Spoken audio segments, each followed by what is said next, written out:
la mise. Bon. Là, je t'ai rendu dans mes feuilles. Mon autre petite feuille.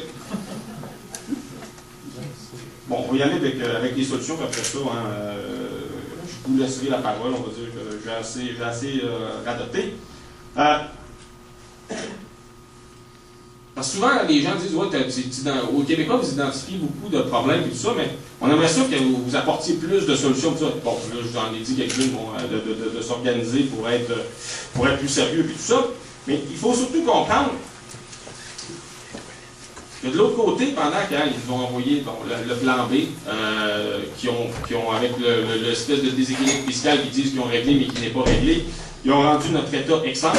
Alors que l'État québécois, René Lévesque disait, c'est le plus grand parmi nous, c'est notre rempart principal, c'est notre plus formidable outil. On ne peut pas le laisser indéfiniment aux mains des traîtres à Jean Charest.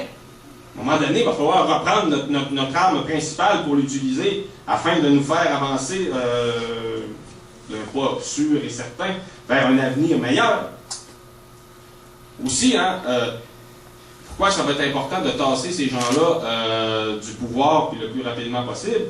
C'est qu'ils sont en train de nous ramener dans les années 50. Vous vous rappellerez, on disait, bon, le peuple québécois, ils vendent une tonne de fer, ils vendent ça une scène. Je ne sais pas si vous regardez ce qui se passe dans le dossier des ressources naturelles, mais on se fait passer des méchants sapins. Pendant qu'Alain Dubuc nous dit que c'est super la privatisation, puis que les compagnies privées, c'est tout du bon monde, puis que c'est super, puis l'éolien. Le Charest nous dit il faut monter les tarifs, parce que si on monte les tarifs, là, tous les petits counes que nous sommes, on paye toujours plus cher. Mais si on paye plus cher, on va pouvoir développer et en vendre plus sur les marchés internationaux, pour faire plus d'argent collectivement. Pas ça qui fait la ligne de petits counes. Là, c'est les éoliennes qui sont en train de devenir le principal dossier, puis ils donnent tout ça à des compagnies privées. On ne fait pas de maudite scène. Un village comme Captcha, à côté de chez nous, à Sainte-Anne-des-Monts, les redevances de la municipalité pour leur parc éolien, c'était 15 000 par année. Une vraie farce, ça. Pas avec ça qu'on va être capable de relever nos économies régionales. Petrolia, le prochain numéro du Québécois, on parle de Petrolia. Hydro-Québec, Jean Charest a placé ses petits amis, entre autres Thierry Vandal, qui était le président de la commission politique du Parti libéral. Il est en train d'ouvrir toutes les portes à ses amis. Lui, le moteur roue, c'est des Dassault qui sont rendus là-dedans. Ils ont donné ça à Bolloré, la pile qui était produite, pas loin d'ici, la pile en plus. Ah ouais? Ils ont donné ça, c'est une pile exceptionnelle. Les Bolloré, les autres, ils sont morts de rire, ils ont eu ça pour une bouchée de pain. Ça, c'est tous les chums à Charest qui fait ça. Mais je vous parlais de Petrolia. Dans le golfe du Saint-Laurent, on est en train de découvrir des ressources en gaz naturel qui sont très, très, très importantes. Les experts parlent de peut-être des ressources qui pourraient nous faire virer, nous fournir en énergie pendant 25 ans. Les petites compagnies qui sont là, entre autres Petrolia, s'est fait donner les contrats d'exploitation, les permis d'exploitation qu'Hydro-Québec avait, ils se sont fait donner, ou à peu près, parce que Marie-Josée Nadeau, la femme d'Yves Séguin, refuse de dire combien ils ont vendu ça. Christy, Hydro-Québec, c'est-tu censé nous représenter? On a-tu le droit de savoir qu'est-ce qui se passe avec notre argent? Parce que Hydro-Québec a financé pour faire de l'exploitation, de l'exploration et tout ça. Fait que c'est ça qui coûte cher quand tu es dans le pétrole. C'est là qu'ils sont les risques. Quand on arrive sur le bord de trouver les ressources, on donne ça aux amis des libéraux, encore une fois. Petrolia, vous allez me dire, ouais, mais c'est un junior québécois. C'est un junior québécois qui est en train de se faire manger par, entre autres, Gamtech. Gamtech, le président, c'est Raymond Savoie, ancien ministre libéral, qui était dans le cabinet avec Yves Séguin, donc grand chum à Marie-Josée Nadeau, qui est la vice-présidente d'Hydro-Québec. Petrolia, parce que l'industrie pétrolière, qui est pour le gaz naturel au Québec, n'a pas été soutenue comparativement à ce qui s'est fait en Alberta, pendant qu'en Alberta, ils creusaient des puits et des puits pour explorer tout ça. Ici au Québec, on ne faisait rien. Donc, Petrolia est obligé d'ouvrir, de vendre des actions. Et là, ils sont en train de... Ça, c'est dangereux, vendre des actions, tu peux te faire renverser. Et là, c'est des Texans et des Suisses, je pense, qui sont en train de mettre la main sur Petrolia. Donc, ça va être encore des compagnies étrangères qui vont venir nous fourrer. Il va falloir à un moment donné qu'on en parle de tout ça. Mais la loi d'accès à l'information, c'est devenu une maudite farce. Quand tu poses des questions et que tu essaies d'obtenir des informations, ils crient en pleine gueule.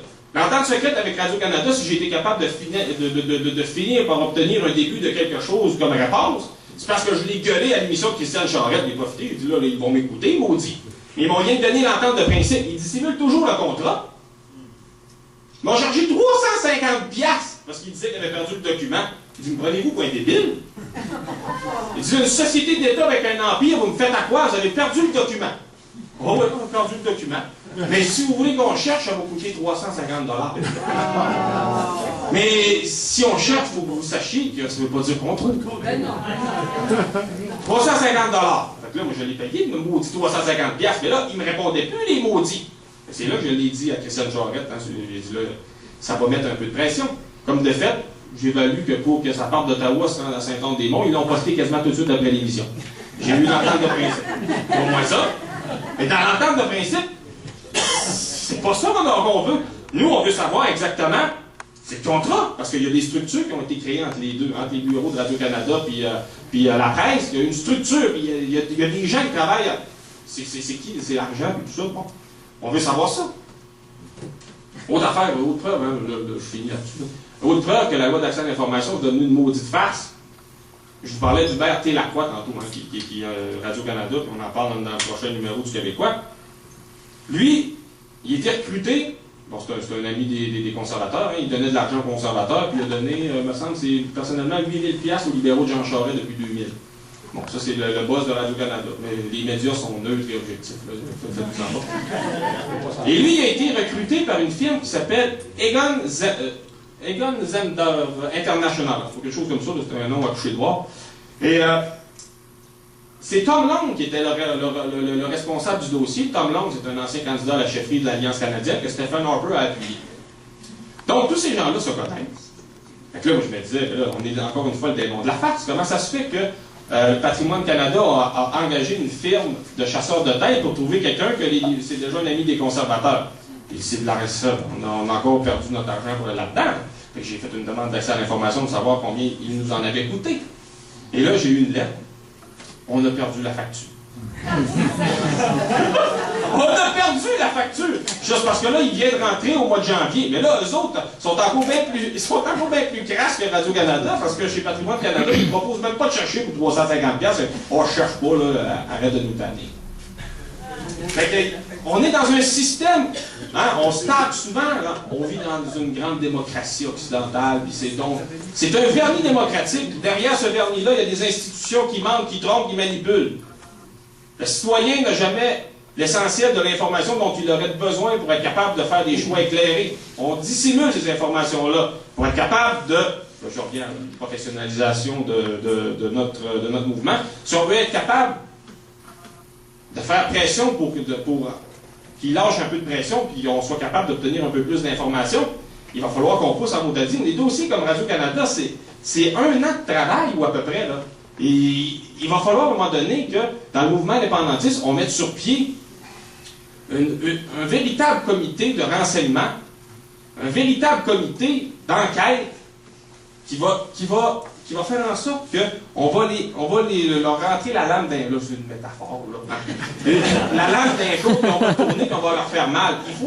Il faut trouver le moyen de devenir les grains de sable qui se foutront dans l'engrenage et qui feront dérailler complètement la machine. Et pour faire ça, ça prend des gens qui vont avoir de l'imagination, qui vont réfléchir et qui vont faire à peu près juste ça. Sur ce, peut-être non. Je vous laisse sur une citation de Pierre Bourgault, hein, pour revenir au Québec bashing. Bourgault disait, dans le fond, hein, les anglophones sont comme tout le monde. Ils ne respectent que ceux qui se tiennent debout. Alors tenons-nous debout, mais on va tous se faire écœurer.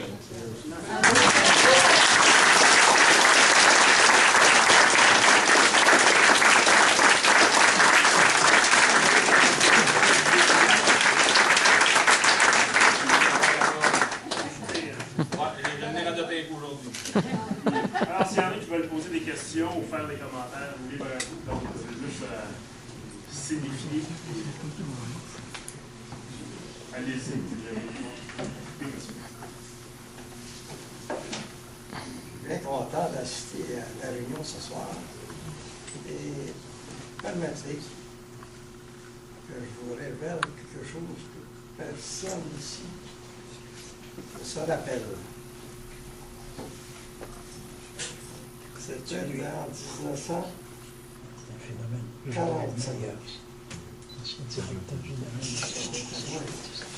Au tout début de ma carrière, comme l'éditeur